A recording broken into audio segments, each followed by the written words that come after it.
So, babe, do you think debt and finance is a reason for divorce? Hmm.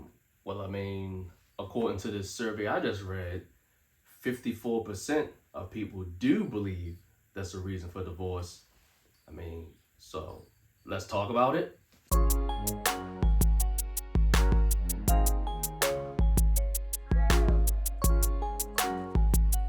Yeah. Hey everyone, welcome back. I'm Gleesy. And I'm Al. And here forever I do, y'all. We brag. We build relationships according to God. So your spouse, your partner, spending recklessly. You know, just throwing it out there. Let's just like making bad decisions with money. And according to that survey, Yeah, 54%. 54% of people get divorced because of it. Well, 54% of people believe Believe. that is a reason to get divorced. That's still way too much. Yeah.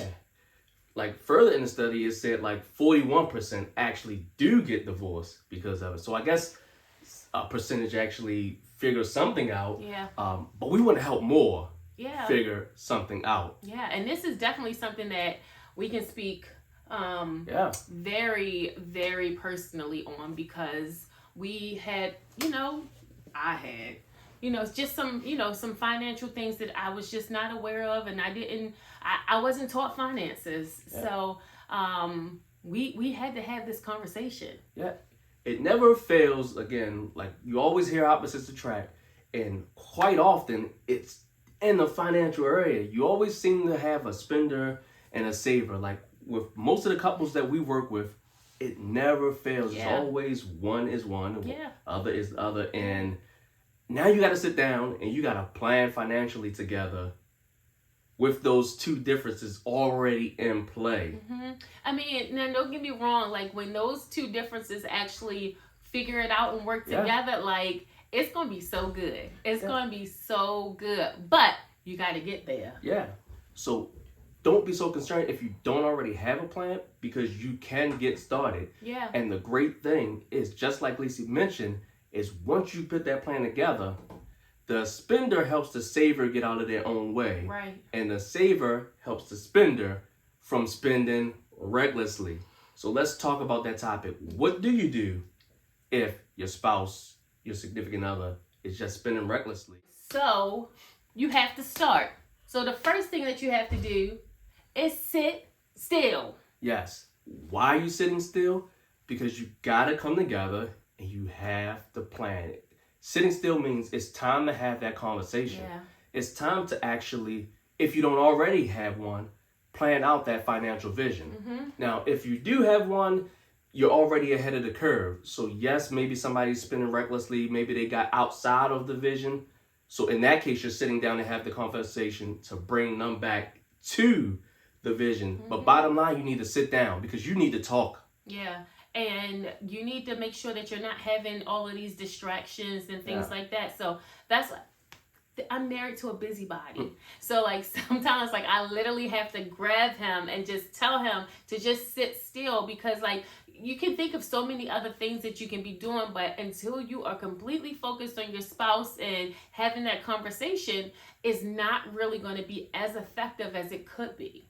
Yes. You're sitting still this time to start that planning or to point back to that vision that you already have for your finances. But the key is, like, make it a habit. Mm-hmm. You should always be sitting still when it comes to finances, because you should be having some kind of regularly scheduled budget meetings.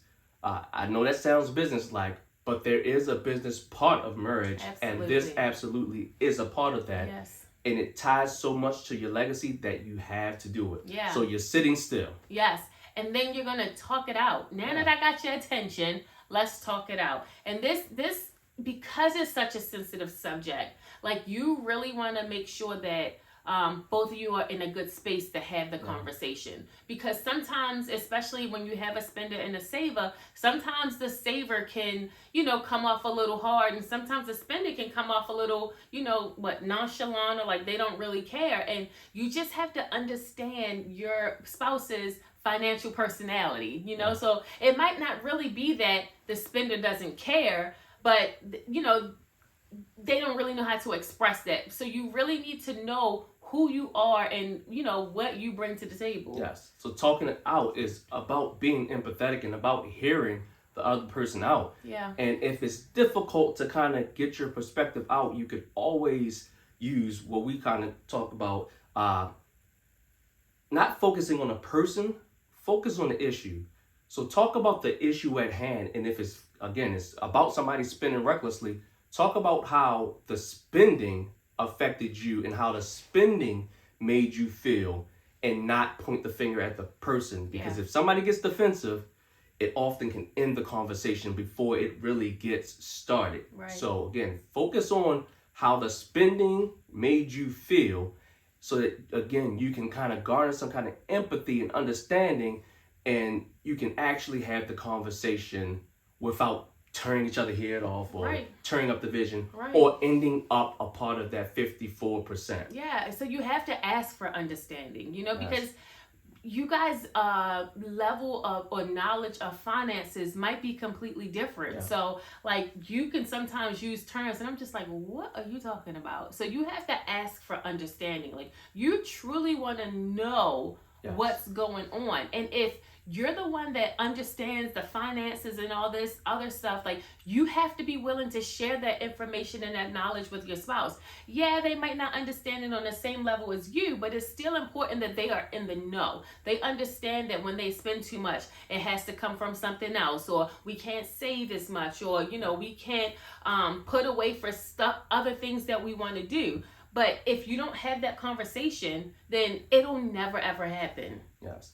And quite often, if somebody's spending recklessly, it's because there's a lack of understanding of what the financial goals, what the financial vision actually is. Mm-hmm. So when you're trying to get understanding on the opposite end of the person that's spending recklessly, you're trying to get understanding of that vision. You're trying to get understanding of what the goals are financially, because perhaps they didn't know, and that's why they thought it was okay to spend that way. Mm-hmm. And you always have to reiterate the vision. It's so important that everything points back to the vision. I know y'all hear it all the time, vision, vision, vision. But let me tell you, without vision, the people will perish, and the marriage will perish. Yes, it's so important. And we, like I said, we speak personally. Like the first few years of our marriage, like we didn't really truly have a vision of where we wanted our marriage to be and what we were going to do and how we were going to get there.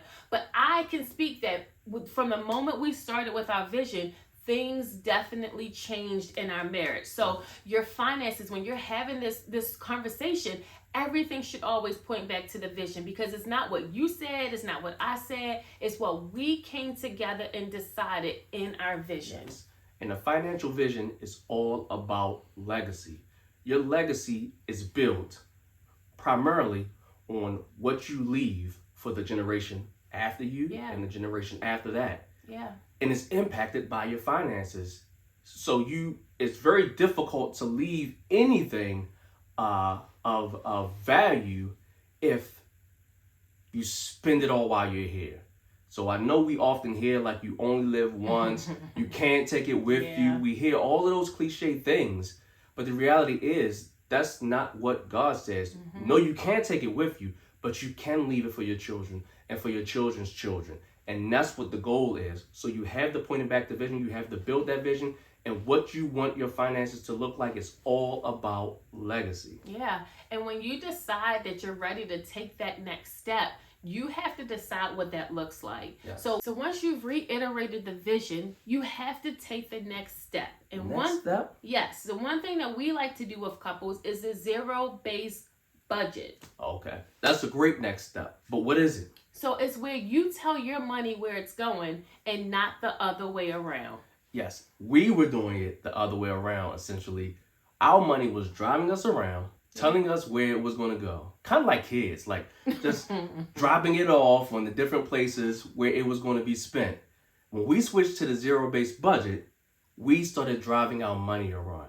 When you're trying to build legacy, just like when you're, again, with kids, when you're trying to lead kids, you have to tell them where they're going. You have to tell your money where it's going.